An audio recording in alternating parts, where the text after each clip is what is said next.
श्री क्षेत्र मांचेहिल येथे कानिफनाथ महाराज यात्रोत्सवानिमित्त कीर्तन सोहळा संपन्न।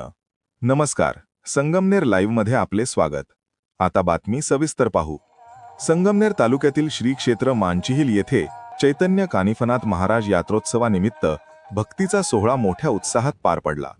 यावेळी आयोजित कीर्तन सोहळ्यात हभप रामभाऊ महाराज राऊत यांनी भाविकांना मार्गदर्शन करताना या संस्थेमध्ये शिक्षण घेणारे विद्यार्थी आणि शिक्षक भाग्यवान आहेत, कारण जे ज्ञान दुर्मिळ आहे ते येथे सहज प्राप्त होत आहे, अशा शब्दात त्यांनी मांचेहिल शिक्षण संस्थेचा गौरव केला। यावेळी राऊत महाराजांनी नाथ संप्रदायाचे सखोल विश्लेषण करताना सांगितले की जे सर्व शक्तींनी संपन्न असतात आणि ज्यांची इंद्रिय स्वतःच्या अधीन असतात त्यांनाच नाथ असे म्हटले जाते। याउलट जे इंद्रियांच्या अधीन असतात त्यांना अनाथ समजावे। आजच्या जगात केवळ भौतिक संपन्नतेने माणूस सुखी होऊ शकत नाही, हे सांगताना त्यांनी युद्धग्रस्त भागांचे उदाहरण दिले।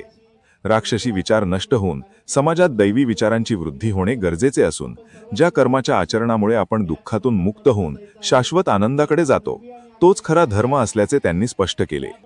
राऊत महाराज पुढे म्हणाले की मानवी जीवनातील प्रत्येक पाऊल हे सुखाच्या शोधात असते, परंतु खरा आनंद तोच आहे ज्यामध्ये दुःखाचा लवलेश नाही। असा चिरंतर आनंद मिळवण्यासाठी संतांचे विचार आत्मसात करणे आणि वैयक्तिक साधना करणे आवश्यक आहे। साधनेमुळेच माणूस दुःखमुक्त होऊन आनंदी होऊ शकतो, असा मोलाचा संदेश त्यांनी कीर्तनातून दिला। कीर्तनानंतर उपस्थित सर्व भाविकांनी महाप्रसादाचा लाभ घेतला। याआधी उत्सवाच्या निमित्ताने सकाळी विधिवत अभिषेक, त्यानंतर ढोल ताशांच्या गजरात मानाच्या काठ्यांची भव्य मिरवणूक काढण्यात आली।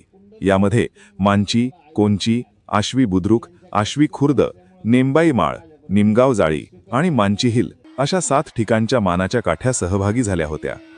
पारंपरिक नृत्ये आणि असंख्य भाविकांच्या उपस्थितीत हा सोहळा अत्यंत देखणा झाला।